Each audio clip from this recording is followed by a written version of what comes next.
May panaginip ka bang tungkol sa pera kamakailan? Baka hindi mo alam, pero sabi ng matatanda, ang ganitong panaginip ay hindi basta-basta.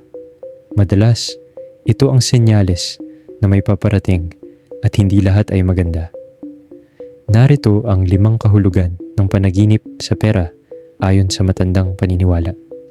Una, pagpulot mo ng pera, ito raw ang senyales ng maliit pero bigla ang swerte na darating sa oras na pinakakailangan mo. Pangalawa, pagbibigay ng pera. Ayon sa matatanda, ito ang babala ng paparating na gastusin o pagkalugi kung hindi ka mag-iingat.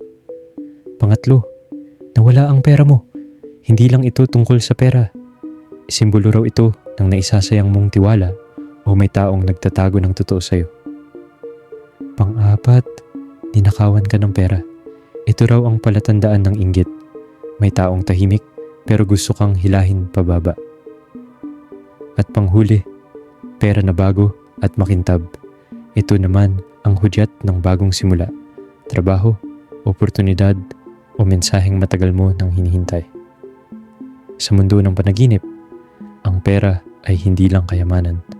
Madalas, siya ang nagpapakita ng kapalaran na darating sa iyo.